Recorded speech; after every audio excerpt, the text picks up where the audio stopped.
अच्छा वो बहुत दुबई से आ गया, काम रुका हुआ था, पुलिस के साथ बहुत रोक टोक करा था। ಇವನು ಎಷ್ಟು ಸಖತ್ತಾಗಿ ಆ್ಯಕ್ಟಿಂಗ್ ಮಾಡ್ತಾನೆ ಗೊತ್ತಾ, ಎಷ್ಟು ಫಾಲೋವರ್ಸ್ ಇದ್ದಾನೆ ಇವನಿಗೆ. ನೆಕ್ಸ್ಟ್ ಪ್ರಮೋಷನ್ಗೆ ಇವನಿಗೆ ಕರೆಯೋದು. ಇವನ್ ಯಾರು ಗುರು ಇವನು? ಇವನ್ಗಿಂತ ಅಪ್ಪನಾಗ ಆಕ್ಟಿಂಗ್ ಮಾಡೋನು ಒಬ್ಬ ಇದ್ದಾನೆ. ಹೆಂಗ್ ಆಕ್ಟಿಂಗ್ ಮಾಡ್ತಾನೆ ಗೊತ್ತಾ? ಹೌದಾ? ಮತ್ತೆ ಕರ್ಸಗ್ರು ಬಂದ ನೋಡು ಗುರು. ಮನ್ಸಲ್ಲಿ ಅಭಿಮಾನ ಇರಬೇಕು, ಶಾಂತಿಯಿಂದ ಇರಬೇಕು. ಎಲ್ಲ ರೆಡಿ ಏನ್ರಿ? ಹಾಂ ಸರ್, ಎಲ್ಲ ರೆಡಿ ಇದೆ. ಈ ಬಟ್ಟೆ ಬೇಡ, ಬೇರೆ ಕಷ್ಟ. ಹಾಗೆ ಅಪ್ ಟು 10% ಡಿಸ್ಕೌಂಟ್ ಜೊತೆಗೆ ಓಕೆ ಸರ್, ಇಕ್ಕೊಂಡಿರಿ ಸರ್, ವಿಡಿಯೋ ಡಿಲೀಟ್ ಮಾಡ್ಬಿಡ್ರಿ. ಹಾಗೆ 10% ಇರಿ ಸರ್, ಹೇಳಿ ಸರ್. ಹಾಗೆ 10% ಡಿಸ್ಕೌಂಟ್ ಜೊತೆಗೆ up to 0 down payment, no cost EMI.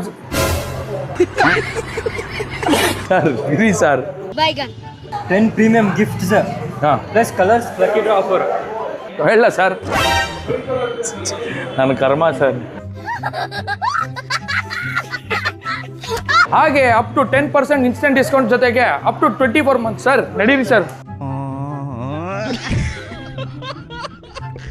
ಅಯ್ಯೋ, ಈ ನನ್ನ ಮಗನ ಕಷ್ಟ ನಾನೇ ನೋಡಕ್ಕಾಯ್ತಾ?